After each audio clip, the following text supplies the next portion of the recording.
Hello everyone, and welcome to Into the Darkness, a podcast where we take a deep dive into the horror genre. We are the Uncanny Collective, and Happy New Year to you all. It's our first episode of 2026. We hope you had a great festive period, and you're adjusting to life now in the cold weather of January 2026.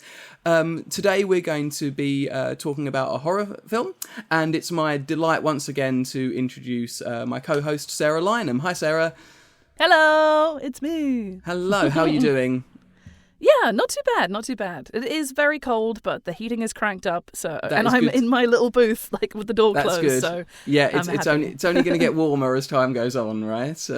Yes, in theory. Yeah. Well, in the booth, I mean, in real life, it may get worse before it gets better. So yes, but that is a whole other conversation. That is some a whole other day. other situation. As I said, this is actually our third episode of Into the Darkness. We've previously covered A Nightmare on Elm Street and The Witch. Both of those episodes are available on YouTube, Spotify, and wherever you get your podcasts if you want to go back and listen to them.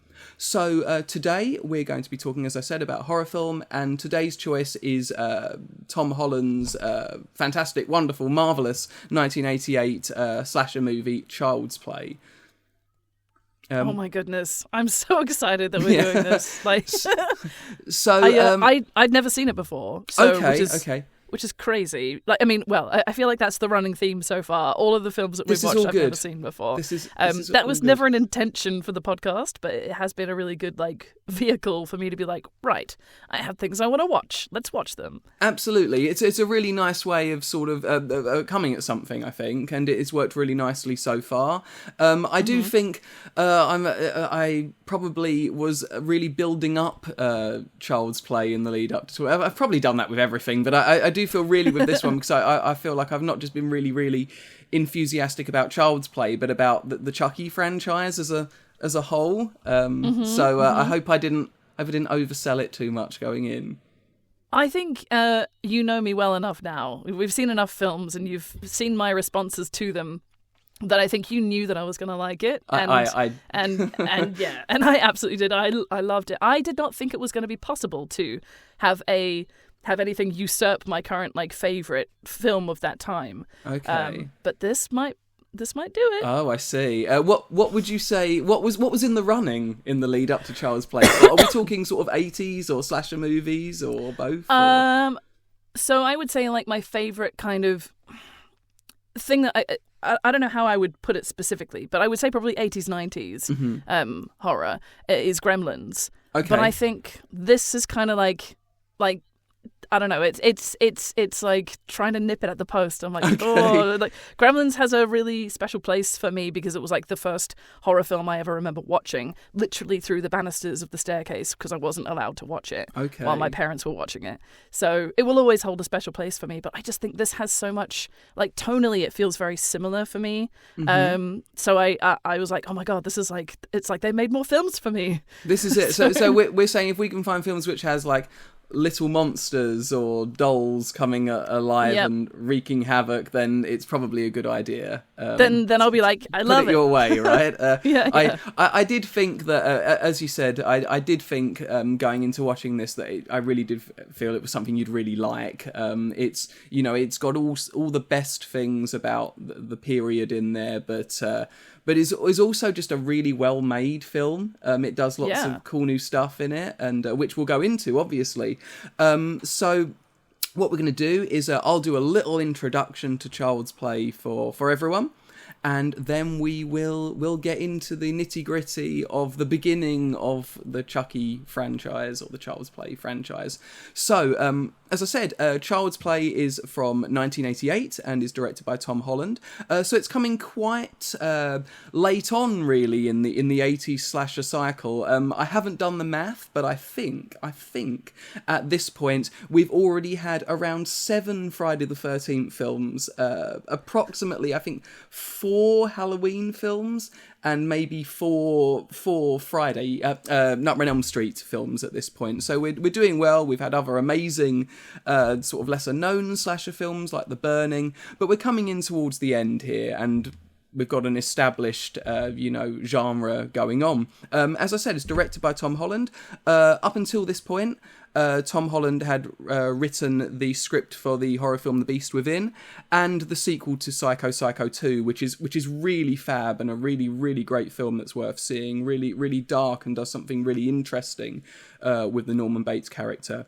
And excitingly, just before making, or a couple of years before making Child's Play, Tom Holland directed the film Fright Night, which I really hope, I won't say too much about it now, I really hope we get to talk about it at some point, but is without a doubt, I think, the coolest vampire film of the 1980s and maybe one of the best vampire films. No, certainly one of the best vampire films ever made. I just love it so much. The script was written by Tom Holland and John Lafayette and Don Mancini, and it's based on a previous story and script by Don Mancini, who would later go on to not just write the Chucky and Child's Play films, but direct some of them as well, and is responsible for the legacy of Chucky and later Tiffany. It's based on his original story and script called Batteries Not Included by Don Mancini. And when the film eventually got bought up, Tom Holland and John Lafayette, who went on to direct Child's Play 2, worked on the script and formed it into the Child's Play that we know and love today. It went for a lot of changes, the script, including having a title of Blood Buddy, where it was about a doll that would bleed if you played with it too aggressively. And, of course, the Andy's blood and Chucky's blood mix, and the doll comes alive with disastrous results. After, I think once the script was ready, it went under, there was a little bidding war for it, and was eventually picked up by producer David Kirshner, who's really, really worth talking about for a moment, because he'd go on to produce all 7 films in the Child's Play franchise and be an executive producer on the Chucky series. So he's just as important to the success of these films. Also, a bit of trivia for you about David Kirshner. He has had a really fantastic career, worked on a lot of films, and also produced and wrote the original story of Hocus Pocus. Love that film. Which is just fantastic. A film that's really grown in stature over the years to become a real Halloween classic. And he wrote the story for that along with Mick Garris, who has also had a really fantastic long career, but has worked a lot on Stephen King adaptations and stuff like that. So yeah, that's a little bit about the background of Child's Play. As I say, released in 1988, and begins really with a prologue. So what was your knowledge of Child's Play going into it, Sarah? I'm kind of surprised that I didn't know more about it, considering he is quite iconic. I knew what Chucky looked like.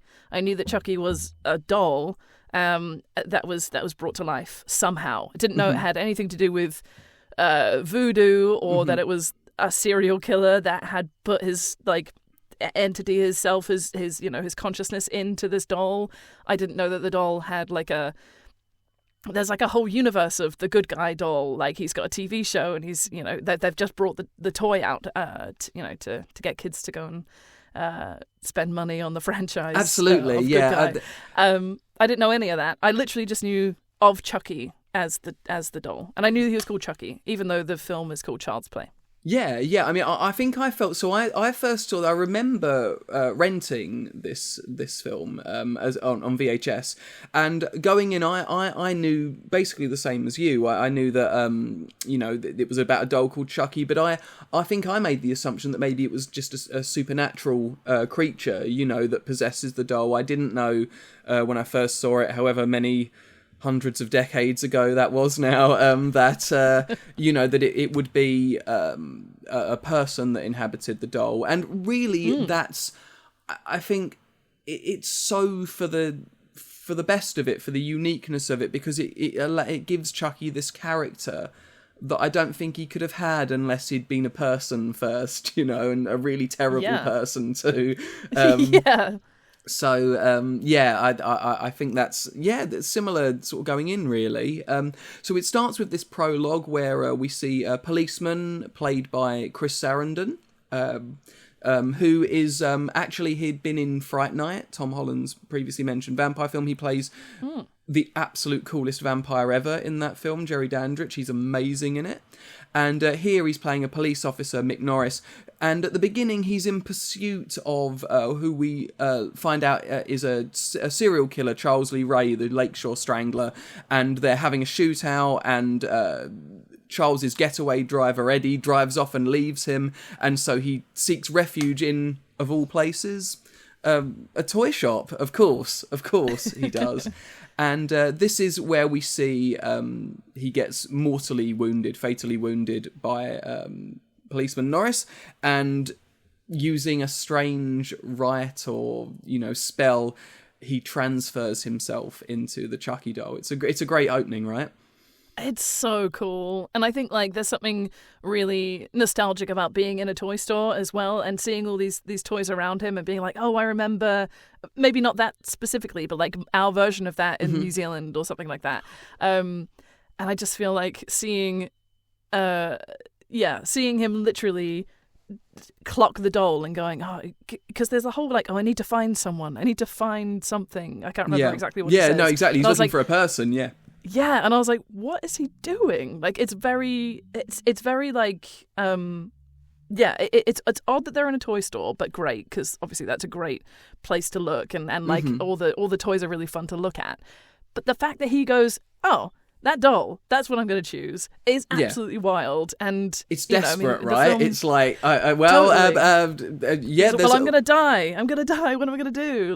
And he knows that he can't incapacitate the cop to the point where he could take over his body.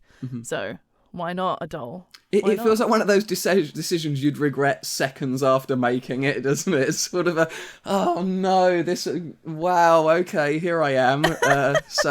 And the doll's such a great sort of capsule of that sort of, commercialism to kids, and obviously that's, definitely what the script is touching on here, the way that stuff is marketed to children. And just you say about sort of growing up and stuff, what was the toy store shop that you was there a big branded one when you were growing up, or was it just sort of lots of different things?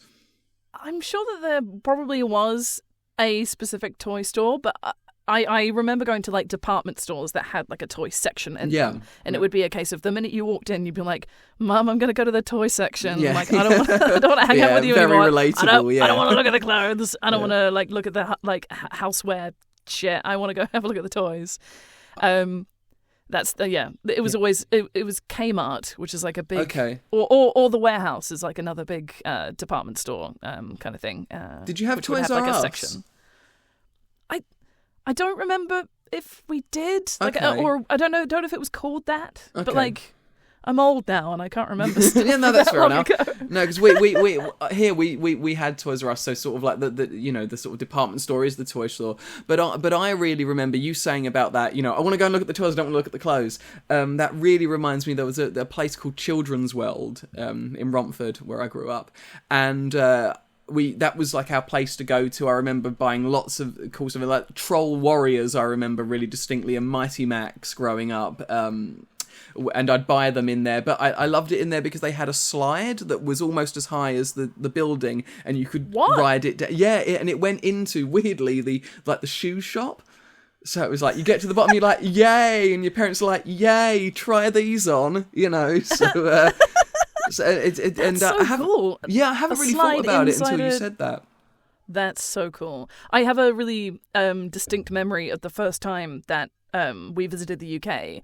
It was for my aunt's wedding at the time. And they were like, oh, we're going to take you to a toy store. And we went to Hamleys. And it was absolutely mind-blowing because, New Zealand is tiny, in general. And even if we did have a specific toy store, it would be one floor maximum. But Hamleys is enormous. Yeah, Hamleys is we wild. spent a whole day there, and I felt like I hadn't even seen it all. And I was going to say, I think I got lost, but I think my mum did actually find me. But it was just because, it's massive. Yeah, that's a key thing to happen, Graham. You're looking at the toys, you get lost, you can't find anyone. one of the toys like looks at you funny and you think something's what's happening here. No, that's really strange that I hadn't thought about Children's World for years, but you saying it then really so a slide into a shoe shop inside a department store with toys at the back. There we go. If we take nothing else away from today, Children's World was a great place. Sounds it. Chucky has put himself into the doll, but I think that it's watching it, I think it's clear that that's what's happened, but the film does play it a little bit mysteriously, I think, at first. You don't... I think you might see some little hints, or maybe you see Chucky's head move, but you don't find out he's alive and kicking until about halfway through the film, I think. Is that right? Is that how it came across watching it? Definitely. And there's also a lot of almost like speculation that Andy's making it up, because you never hear him talking, but you see him sort of like put his ear up against, what's that, Chucky? What did you say? And then he'll be like, oh, he wants to watch the 9 o'clock news. We know there's something wrong. But there's a lot of you don't get any, the only sense is that he's, you don't even see him moving necessarily. You just see him appearing in spots and being like, oh, how did that happen? Yeah. And you can kind of justify it by going, oh, maybe Andy did it. Maybe Andy put him there before he went to brush his teeth, or maybe he fell over because he was not set up properly. He could have toppled over and fallen in front of the TV or whatever. But I think they do a really good job of being like, oh, you think you know what's going on. Yeah. But wait. Yeah, it's almost like the sort of, look, we know you're here for this, but we're not going to, maybe we're going to, this isn't going to be what you think it is, and like you said, they do some really good shots of maybe the doll not moving, but they'll just sort of zoom in on his eyes, and you get a sense of sort of, even though obviously there's nothing happening, you get a sense of life behind there, Yeah. I think that's absolutely right. So we have... at the start, after the prologue, we have our title sequence, and we are introduced to, as you say, Andy, who is really our lead character in the film, Andy Barclay, who is, I know, it's just where I'm about to go with this, right? And he's making breakfast when we first see him. And it's an absolute testament to the film that it's just cute and not really irritating. I hope that's how it came across to you as well. Because I sort of feel if a kid had done that, I'd be like, oh my God, you've wrecked everything. But it's really endearing, and he's so sweet. And he's so sweet. He's just trying to...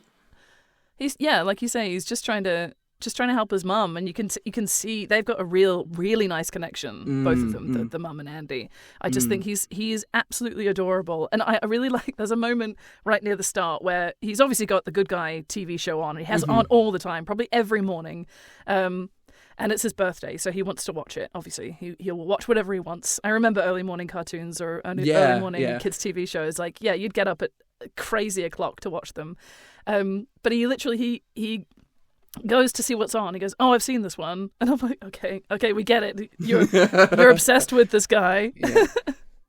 Yeah, that's really true. I was just thinking then when you said that about what were one of mine was, I think Power Rangers was a big one for me, as another one that was sort of made to make toys, really. But I guess I actually rewatched some episodes of Power Rangers a few years ago and called my parents and apologised. I was like, I'm so sorry I put you through that every morning. It's he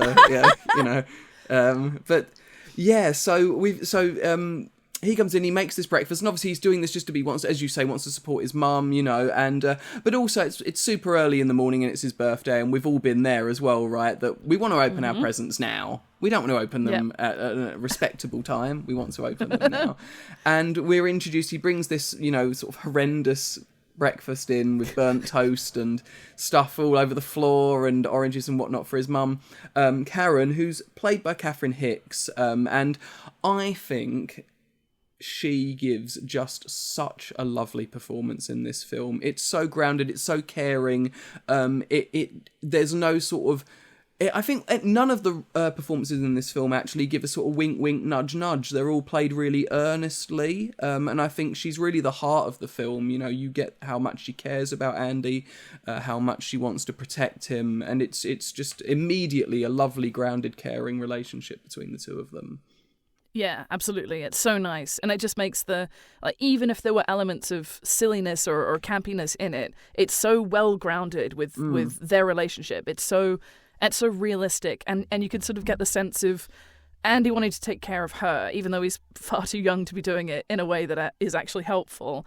But because they've lost their dad, because it mentions, I think at one point, Chucky's come down to help look after us from heaven. Daddy's sent him down from heaven.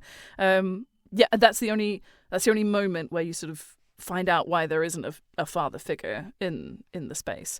But yeah, it's so lovely. It's really wholesome. It's so nice to see such a genuine connection between the two characters that drives the story in a way that, you know, she will do anything to get this toy for him.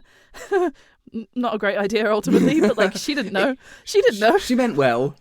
Yeah, exactly. As you say, I think that it does create this wonderful grounding where, as you know, because let's face it, inherently the idea of a murderous serial killer doll is, you know, it's a fun idea, isn't it? You know, there is no sort of element of, you know, it asks the question, can you take that seriously? And of course you can when it's done so well and the performances around it are so great. And that's definitely, you know, what we get here with this introduction to these two characters.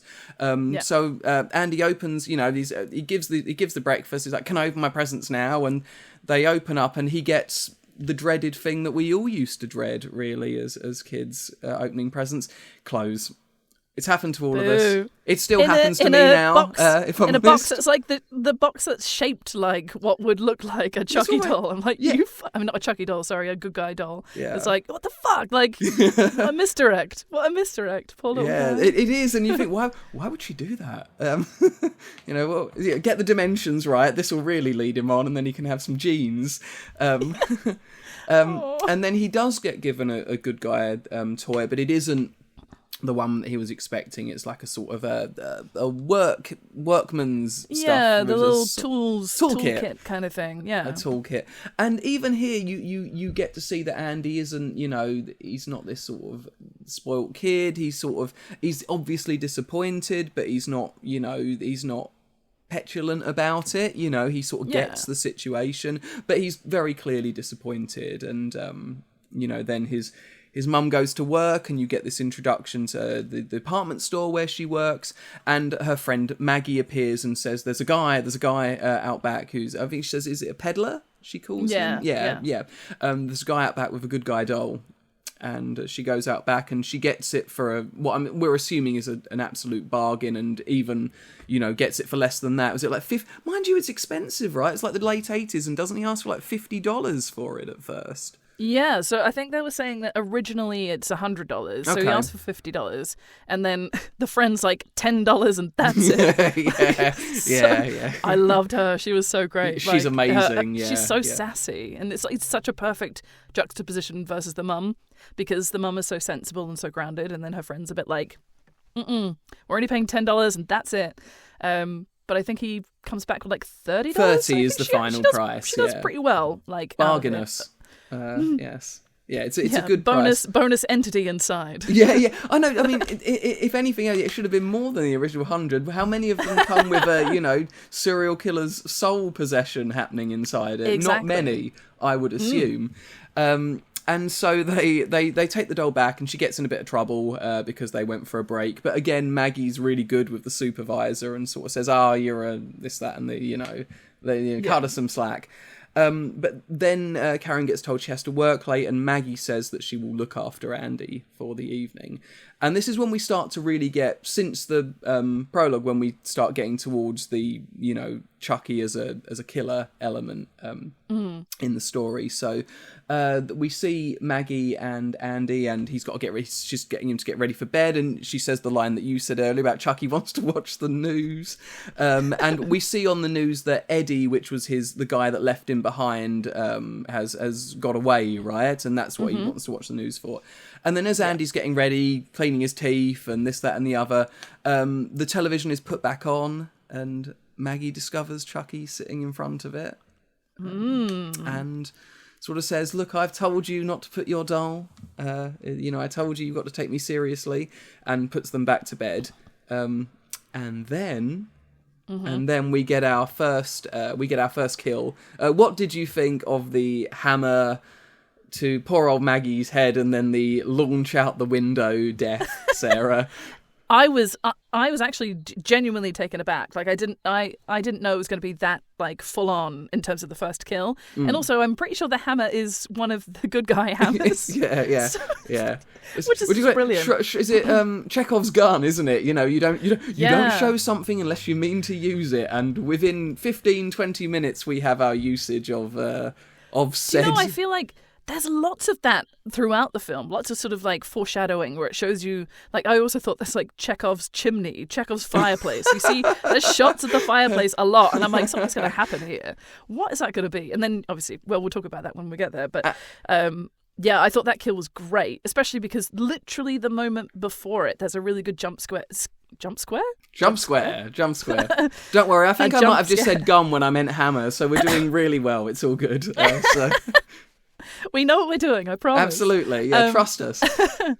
So there's the jump scare with the telephone call from the mum at work, and then she goes to like look behind some pots, some plants or something by the window, and is like, I'm just scaring myself basically, and then whack, out she goes, and then like falls flat on this like this car outside as well, and I was just like, yeah, that's a real like, sort of. It happens so quick, and yeah, it is quite brutal, isn't it? It's one when I first watched it that I really distinctly remember me and my friends being like, in that way you are when you were young, you find it funny because it's so sudden and sort of extreme, and it's not extreme in a gory way. It's just she gets the hammer and then takes a huge amount of striding backwards and then comes out the window and then thumps into that car. I mean, it's a statement of intent, right? It's we're not here to fuck around. I know, it's great. It's that's the opening gambit for murders. It's perfect, and I feel like you only get more satisfying kills as this goes on, and yeah, it's a great first attack, and also I don't know whether or not. I'm sure that he was intending on killing her, regardless of whether or not it was the hammer or the fall or the impact, into the car.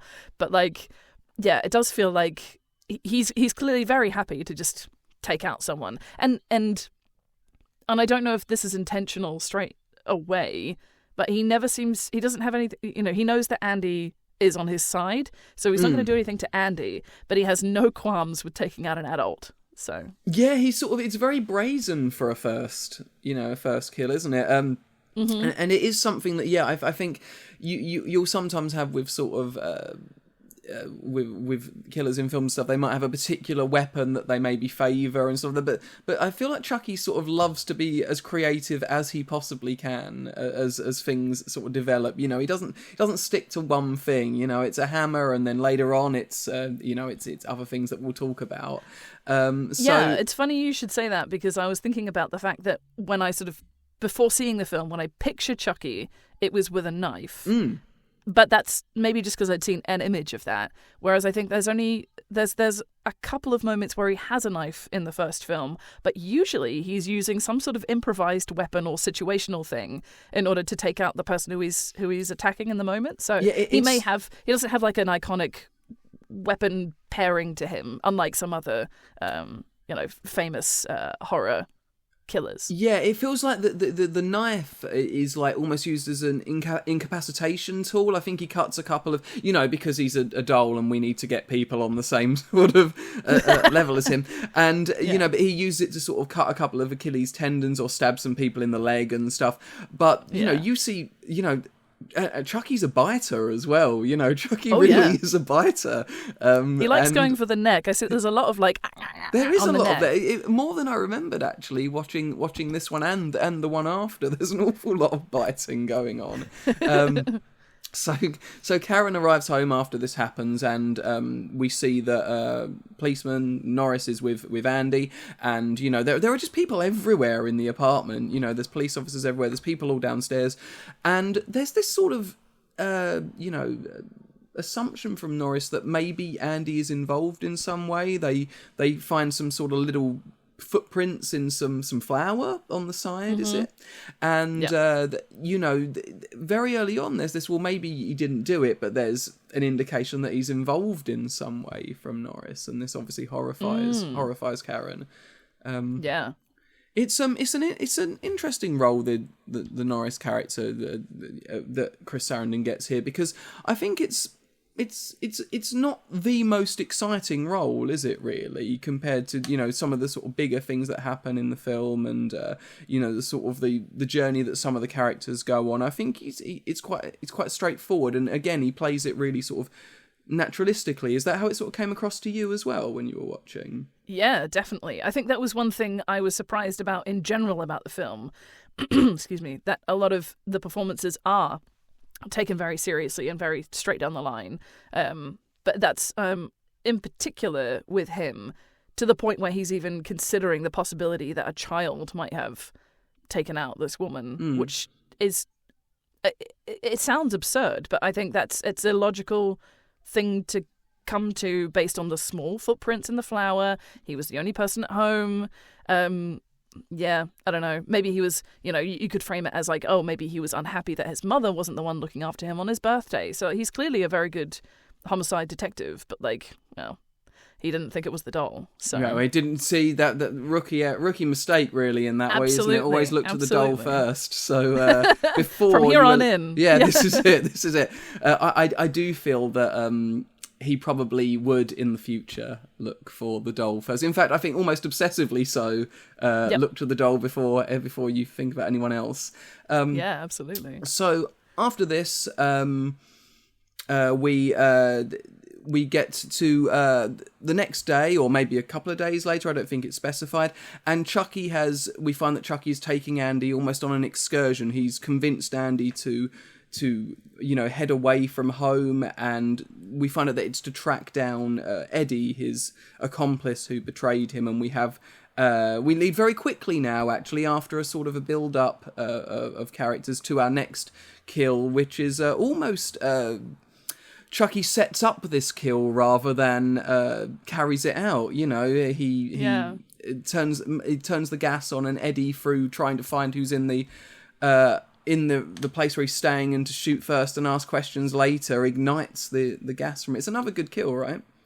It's a great kill. I also think, quick side note, Eddie Caputo is the coolest mafioso style name ever. I'm like, Eddie Caputo, What else was ever going to be in that guy's future, right? Absolutely, yeah. He was destined to be the right-hand man of the Lakeshore Strangler. Also, another cool sounding serial killer name, the Lakeshore Strangler. It is, and it really feels like around that time when there was sort of a height of serial killer activity, but also reporting on serial killers and stuff. There was this almost necessity in the media. I guess we sort of still do this nowadays, but it's not. It doesn't feel as sort of rabid. We're more rabid about consuming serial killer documentaries and information than we are about sort of news. Really, I think maybe I'm wrong about that.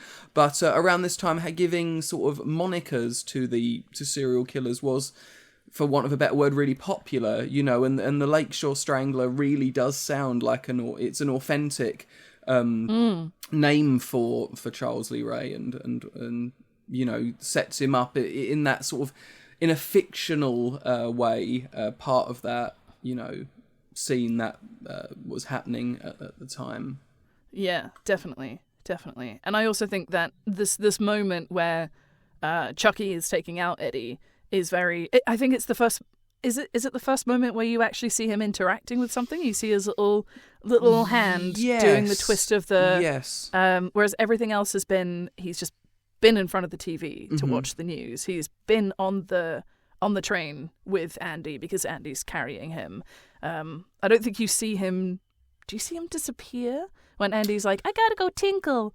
And then you just see him go off and have a little pee. And then I think he's just gone. I'm trying to think now, because maybe...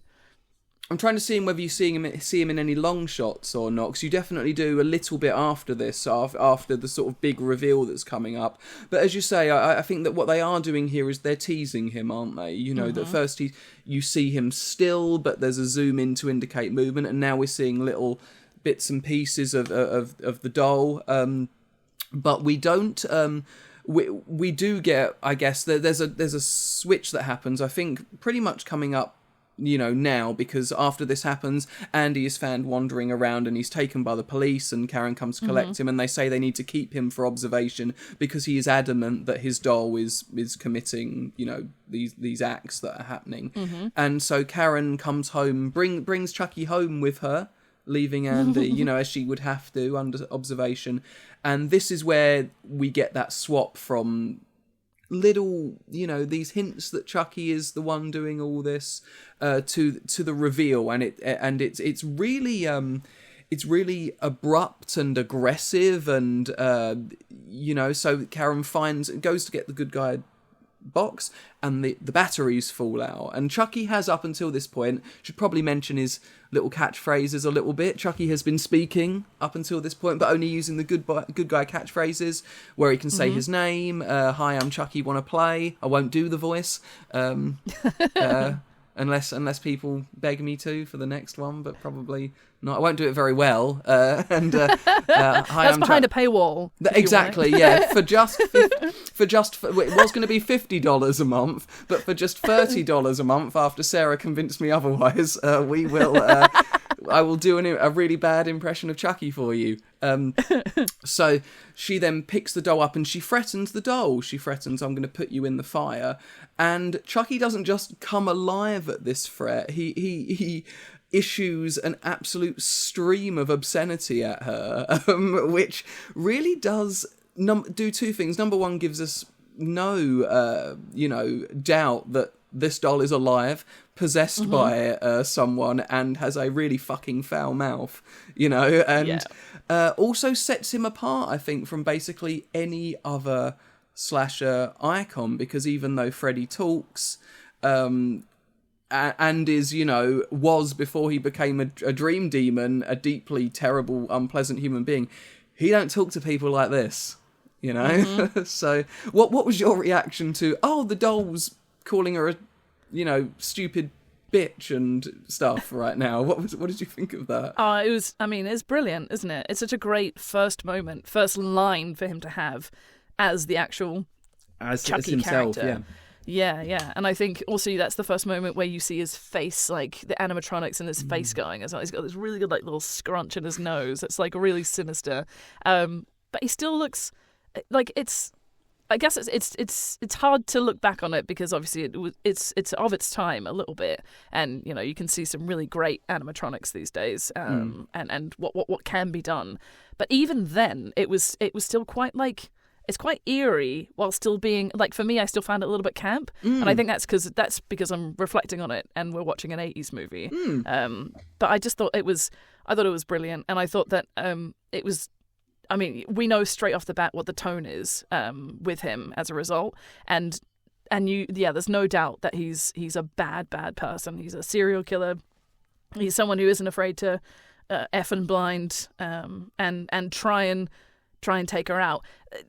Also, has he got the strength of an adult man? Because I think sometimes what he's able to do is pretty impressive. And how he's able to take down a full size, an adult woman. But he's only, Yeah. I would imagine in a lot of ways it's one of those situations where he's as strong as the script calls for him to be, and it's like, sometimes they can sort of pick him up and put him somewhere, and other times he's able to overpower. But I do think what he does have in that way, which is actually similar, I think, only really to a more modern sort of horror icon, which is Ghostface, and no matter who may be behind the Ghostface moniker, is that he gets sort of beaten up quite a bit, he does, because of his sort of stature and stuff, he does get thrown about, and he sort of has to sort of improvise on the quick, to work things out, but it makes him really sort of human and sort of tactile, and also this becomes more prevalent, particularly in the sort of later half of the franchise. But his, ability to be sort of, aside from the sort of ridiculousness of a doll coming alive, to be really funny. And I do think that's something that Chucky has that. Obviously Freddy wisecracks and stuff, but is still has that sort of degree of separation because he's become what he's become. But Chucky is still like just a really bad, foul-mouthed person, and also sort of able to is aware of the ridiculousness of the situation he finds himself in, which is that he is a man stuck inside a doll. And there's a really great bit of humour in the film, and I think it comes a little bit later on. I think it's the funniest moment, where it's right towards the end, where Chucky is coming up in the lift by himself, and there's that couple in the lift, and they say something like, "Oh, what an ugly doll," or something like that. And as the lift moves away from them, you just hear "fuck you," and it's really, really good. I guess the whole point of him having such an aggressive first line is that let's not forget that the doll is called Good Guy. He literally has to be the baddest bad guy to make that really work, and I think that's probably what they were going for, is something like super bad, like potty mouth, serial killer. You couldn't possibly imagine a worse type of person in this Good Guy doll, and let alone the fact that it's a doll in the first place. But I think also the fact that it's called Good Guy. So I think that's kind of part of it as well. I think absolutely, and I do think what it does as well is it does that thing again where we're taking a concept and grounding it, and him speaking like in as horrible a way as it is, like a person, sort of does go, oh no, we're dealing, this whole idea is, a doll coming to life, but the person behind it is a serial killer, and will speak to you this way. So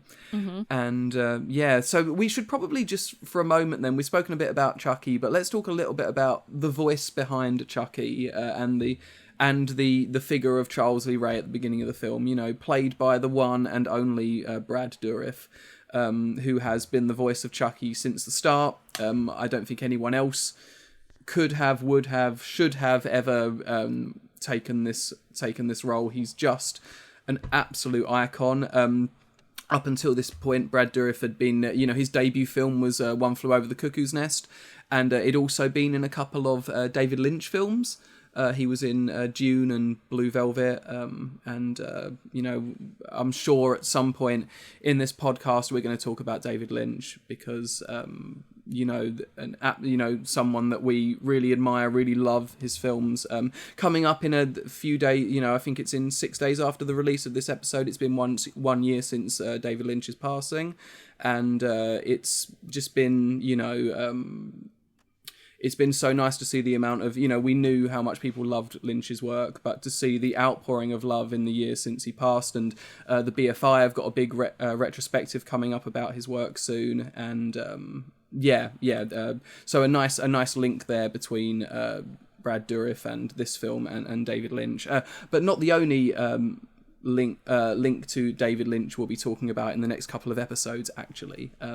So after, obviously, Brad Dourif plays the role of Chucky, and then after this would go on to star in films like The Exorcist 3, which I think is one of the greatest horror sequels ever made, and without a doubt one of the greatest horror performances from him, in that he is just vicious and intense in a way that I don't think has been matched, and would then go on to some really, really big movies. Lord of the Rings, he's got a great cameo in Urban Legend, and is also in the Halloween remakes by Rob Zombie.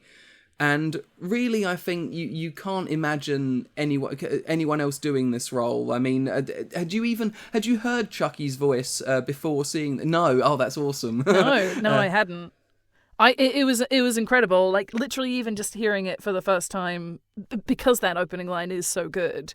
And then, I don't know, there's something really, it's really sinister and really aggressive, but like it still kind of has an element of playfulness to it. I don't know, it's masterful, like what he's doing. And when you think about the absurdity of it coming out of a doll, which is wild in and of itself, but the fact that he's able to encapsulate what a serial killer's voice would be, whilst also having this element of he's a toy, he's playful, he has some great one-liners as well. Like, it's It's brilliant. Yeah, it's he brilliant. definitely I can't wait to hear him more in more films as well. In the future it's of the so franchise. nice to see the character sort of evolve, and there are a couple of times when he sort of he yells, and it's this really deep, really powerful yell, and it's a real commitment to the character, and it's just wonderful, and Chucky isn't a horror icon because he's in great movies, but he's a horror icon because Brad Dourif made him a horror icon. Absolutely. So it's also a good point, I think, very very briefly, to just talk about the history of dolls in horror movies, and we're going to touch on this really briefly because we still got lots to talk about with Child's Play, and we are. We're already steadily approaching an hour, which is very, very like us. But before Chucky, there was some really, really iconic uses of dolls in horror movies, including the British anthology film Dead of Night, where there's a ventriloquist doll in that. And also an episode of The Twilight Zone, which is called Living Doll, I think, which is has a doll in it called Tina. We've had things like the clown doll in Poltergeist at this point, and also a really great deep cut, which I love, which is, I think it's from 1975, the film Trilogy of Terror with Karen Black in it, and there is it's 3 stories. And the third one includes the Zuni fetish doll, which is this little, really, creepy, scary, aggressive doll that torments Karen Black throughout the segment. It's really worth seeing. And after Chucky, obviously, we get some more killer doll stuff going on. I think there was a film called Dolly Dearest made, which was an immediate sort of, working on the success of Child's Play. But nowadays we have Megan too, so we've got a rich history of dolls that come alive and menace people, right? Have you seen Megan, by the way? I haven't, no. Have you not? It's pretty fun, it's pretty good, I really enjoyed it. I haven't seen the second one yet, which I don't think has been received quite so well, but there we are. I'll have to check it out. I'll check it out. Yeah, it's add it worth... to the list. Yeah, I know, right? There's seriously I always think I watch a film and add 2 more to a list, so it's never never ending. So where are we up to in the story now? So Chucky's revealed himself. We're halfway through the movie. We'll speed up. So Karen eventually decides she's going to try and get to the bottom of what's going on now that Chucky's revealed himself to her. She tracks down the peddler who sold her the doll, and he reveals, after a scene that looks like it's going to go somewhere really, really unpleasant. It looks like we're going to get a moment of sexual assault, which would feel, really grimy and out of place in the film so far, but it's stopped by Norris, who arrives, and together they find out that the doll was sold by this guy. It had been stolen from the store where Chucky possessed it, and he saves her, and they decide that they're going to at this point they separate, right? So Norris heads off to do his thing, and is actually attacked by Chucky in the back of his car, and reveals himself to Chucky too. That sequence is great in the car. It's really fun, especially with the knife stabbing through the back of the seat, and then up the bottom of the seat. I'm like, how is he still able to actually drive? I've no idea. I'm impressed by just Chucky's ability to be there, and then his arms are obviously might swap hands and use the one under. And at this point, Chucky gets injured and unexpectedly bleeds like a human being, and. Norris gets away, Chucky gets away, and we then find that earlier on in the film, when we get introduced to Chucky near the beginning, we hear various things about this is a voodoo rite that he does, and he also mentions Dambala, which is part of the invocation that he does, and now he tracks down the guy that taught him voodoo practice. It's probably a good point to talk about sort of Hollywood's relationship and the way that it has used voodoo to sort of signify something sort of dark and evil, generally throughout its, this period of time. There's always been this sort of sense of honing in on the fact that voodoo is this dark evil practice, which I believe in reality is not so much the case. It's a lot more complex than that, but that is nonetheless the way that it was reflected and is in this film almost shown that way. When we're first introduced to Chucky, he does this sort of rite that is mentioned as voodoo, and he mentions this, spirit from the voodoo religion. But when he meets up with John, who is the person who has taught him this stuff, it is made very clear that to John, what Chucky is doing is a blasphemy of what he stands for. That his interaction with voodoo is not what Chucky has turned it into, and I think he calls him an abomination at this point. So it is nice to see that even at a time when practices that Hollywood maybe didn't understand were turned into something other and something evil and simplified, but almost into sort of just an opposite of Christianity, that there is an attempt here at the very least to separate what Chucky is doing with voodoo to what voodoo actually stands for. How does that sort of read to someone that hadn't seen the film before? Was it sort of something that sort of what did feel a bit uncomfortable, or did it just seem that the film did a good job of explaining itself? Or I think initially it's not obvious that it's voodoo until Chucky goes to visit John. Okay. Even when, I'm trying to remember which scene comes first. So even when the mum goes to Chucky's house, because Cop has like given her the address. Even when she goes to the house, and there's this mural, and it's like really quite like horrific kind of imagery, and it's not nice. It makes it look really dark. Even that, because I'm in no way a Haitian scholar, so I was not looking at it going... myself as well. Yeah, so I looked at it and went, well, I don't know what that is, but that looks like some messed up like magic stuff. And you only see her sort of realizing what it is, and then the two of them talk, and they figure out the connection with John, and he's like depicted on this mural. And I can't remember which way around the scenes go. I don't know if we see that first or if we see Chucky talking to John. But then when he is there, and it definitely, I think that's when it started talking about it being voodoo, because he literally has like a doll of John, and that's he like breaks his legs and his arm and it stabs him.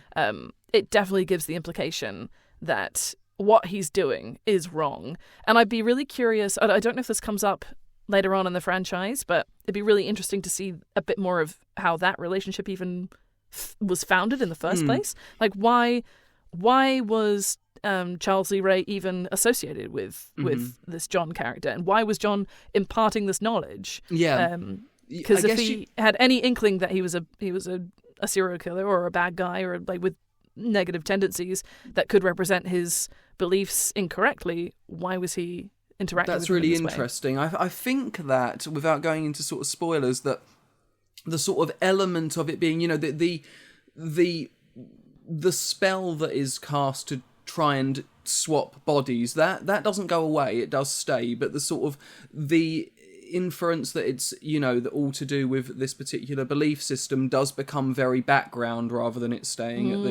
at the forefront. Anything else I think would be maybe that's something we could talk about a little bit more as we go through the franchise in later films, but I do at the very least appreciate what the film's trying to do in that way. And also I think that there's, around this time period, you've got things like the Satanic Panic going on, and I do think there was a sort of, not a pressure as such, but an interest in film to tie in, anything that wasn't, what do you call it, sort of mainstream Christianity, as almost tied to, I think that the use of voodoo is almost tied to it's in the same breadth as devil worship, really. I think it was just something that people were interested in looking at,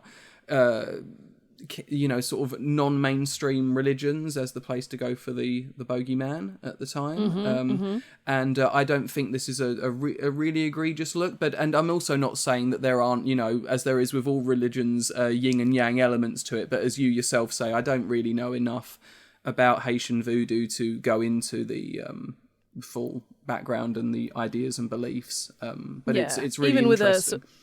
Yeah, I'd be really curious to learn a little bit more. I did a very, very surface level Google, and is it Dembala, the entity, is meant to be quite a peaceful entity. Yeah, it's about creation and water and life, right? Yeah, so I was not surprised to hear that that his voodoo representative in the film was not happy with how he was using the powers. Yes, so. It's interesting you say about the sort of the juxtaposition of like what that figure is in this film to what it is in the reality of belief, because it actually happens with another big example of that is Pazuzu in The Exorcist. You know, not traditionally a demonic, or rather not traditionally an evil entity, I think, but is used within the machinations of what's going on to represent that. So yeah, it's just I guess one of those things that happens before I guess we take a step towards a bit more knowledge and enlightenment on those things. Nonetheless, Chucky, you know, John makes it very clear that what Chucky is doing is an abomination to, you know, what he's taught him. And Chucky, as you mentioned, uses a voodoo doll to mortally wound John and escape. Karen and Norris arrive, and John, in his, you know, final moments, tells them that Chucky is becoming more and more human. And that they've got to destroy Chucky's heart to kill him. Chucky goes to get Andy at the psychiatric hospital. We get a good kill there, where, you know, I don't know how realistic it is, but an electroshock therapy device is used to really brutally kill one of the doctors there. And everyone starts to make their way back to the apartment, really, where the finale of the film happens. And what a finale it is. We get, I know that because we try our best not to speak too much about these films before we do before we record the episodes, but I kind of knew that we might briefly chat before we talk about it after you'd watched it about what happens to Chucky and how Chucky looks at the end of this film, because because Chucky is burnt. He wounds Norris, but Karen and Andy, you know, they fall together and they set Chucky on fire, and then the next time we see him, I think you said to me it's like nightmare fodder when you see him next.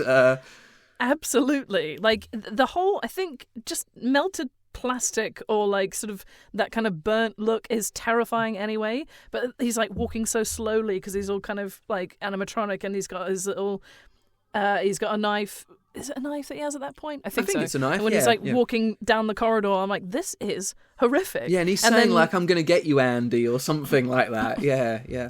Yeah, and then he's like, so the mum shoots the head off, shoots the leg off, shoots the arm off, and it's still crawling along the corridor, and I'm like, oh god, it's horrific. Actually, no, I think he might still have his head at that point. But either way, the moment when the head does get blown off, and then he's crawling. The crawling along is just horrible. She has to. Someone else shoots him in the heart. It's the cop, isn't it? Like, I think she's just an everyday person, so she doesn't have like perfect aim. She's just doing a very best. She's doing a very good job nonetheless. Of, you know, she might not be hitting the heart, but she's hitting everything. But, you know, there are no wasted shots going on. And then we haven't really mentioned the character, but another character grows up another police officer turns up who's been sort of the sidekick character to Norris, and he's obviously understandably like, look, come on, like, you're falling for it as well. And they say, look, go and look in the hallway where there is sort of this detritus of Chucky everywhere, and they say, don't touch anything. And he comes back in. Does he bring the head in? Yeah, he does. Put it down. And then we get, again, ignoring how this would have been accomplishable from Chucky, he sort of comes through one of the air vents behind him and grabs him round the...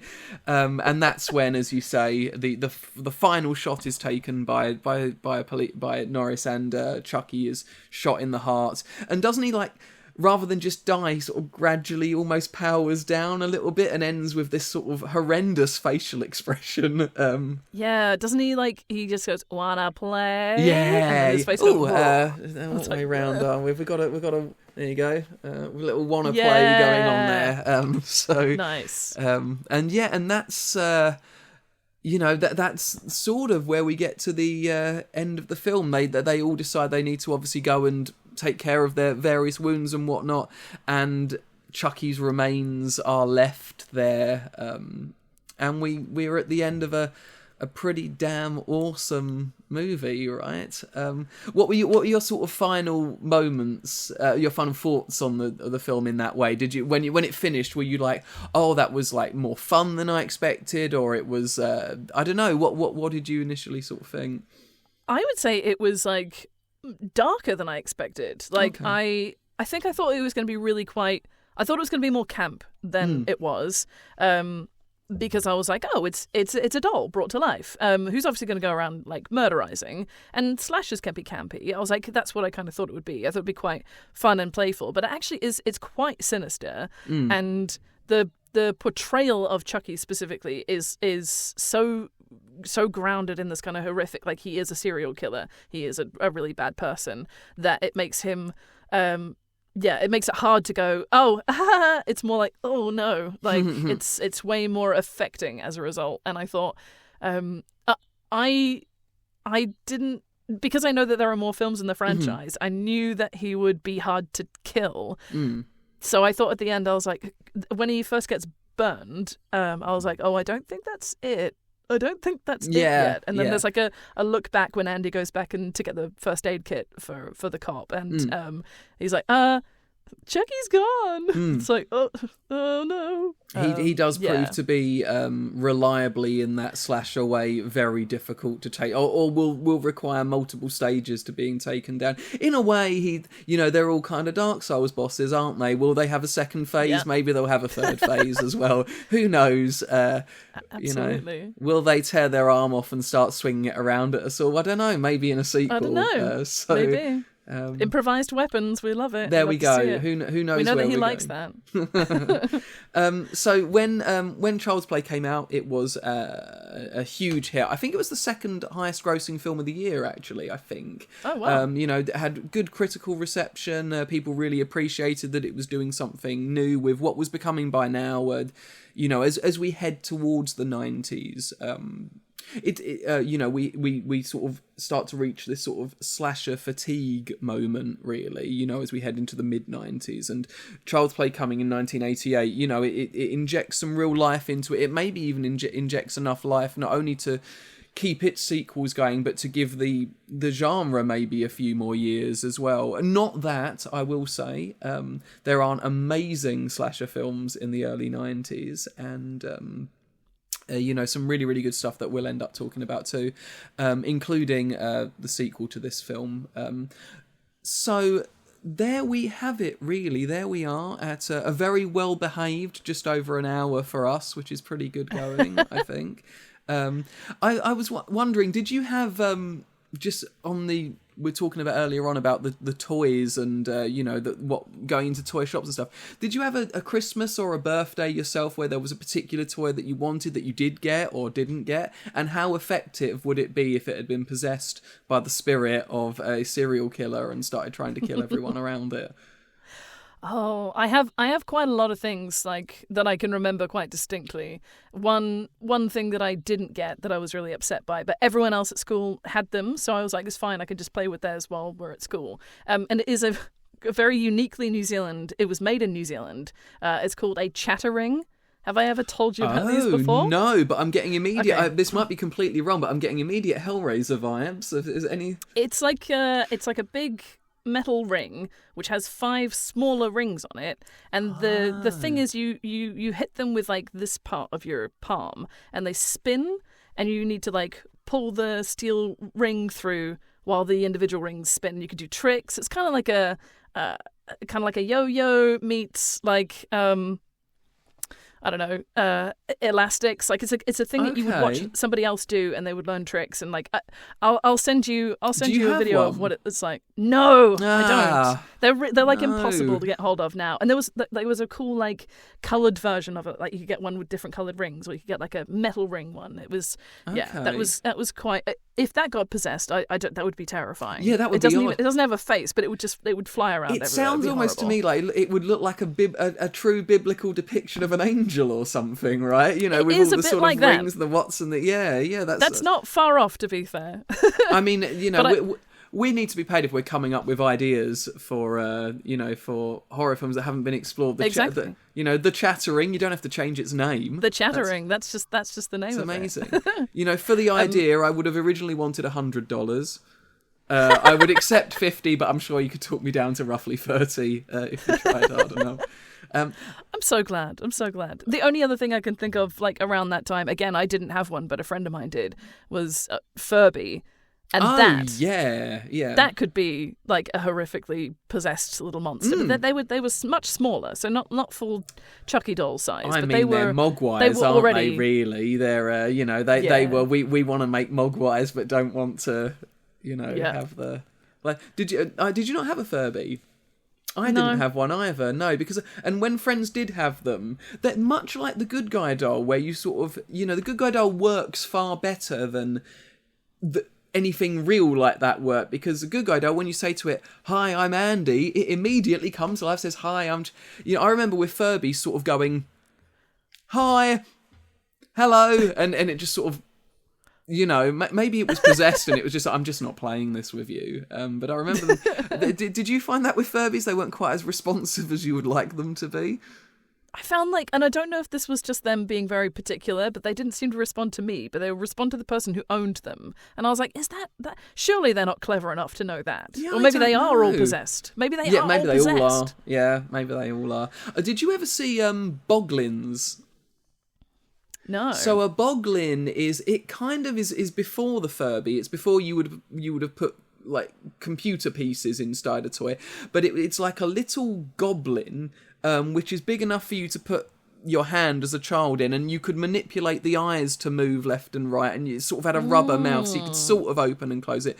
But they came in the most amazing packaging, which was a little cardboard box that had like sort of jail cell bars running down the front of it, so it looked like the Boglin was trying to get out. That's cute. Yeah, really that. Cool. My one, I think that both of these would have been really good if were they to come alive and start savaging people around them. But I really, really wanted, when Jurassic Park came out, the biggest toy of that year was this T-Rex, which was almost like purple in colour. Did you ever see it? Yeah. It was really, really popular. And you squeezed the its back and it roared, and I was a nightmare. I think I made my parents... We eventually found one in like Basildon, which is about sort of 15 mile away or something, but I made them go everywhere for that. But that would be quite good. But I also had a werebear when I was younger, which is a really cute cuddly toy that looks like a cuddly bear, and then you folded the head back and the hands back, and it had claws underneath and sort of fangs and sort of demonic eyes, and they came with cassette tapes that told a story. And I like to think if my werebear had been possessed, we'd have been in for a really good time as well. So that sounds great. What a great toy. Yeah, they're really awesome. I don't have a werebear or a Tyrannosaurus Rex, unfortunately. I don't have any cool toys. Do you have any toys from when you were a kid at all that you've got still? Or I think my mum still has my very first ever teddy bear somewhere in her house. I still have a bunch of like little, almost like Beanie Baby size Pokemon that were, I think they were like a collectible like series of Pokemon. So I have those. Outside of that, my mum also has a doll I used to have growing up too. So okay, I don't want that to come to life, because that doll that doll starred in a lot of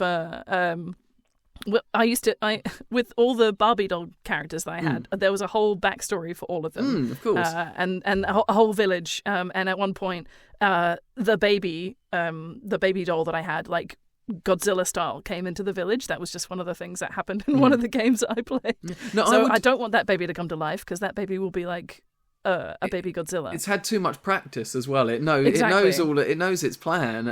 I did some of that. I would take like so I liked sort of making stories and stuff, and I'd build like little Lego castles and stuff and have my characters, and I'd sometimes go and get some of my sister's toys because they could be like the good guys, because nothing I owned could ever be a good guy, we're talking about in the early 90s when, was it Kendall, I think the company was, they would literally license toys that were creatures from like 18 certificate movies. So you'd have like aliens, that had the chest burster, the extra mouth come out and stuff. So that's so good.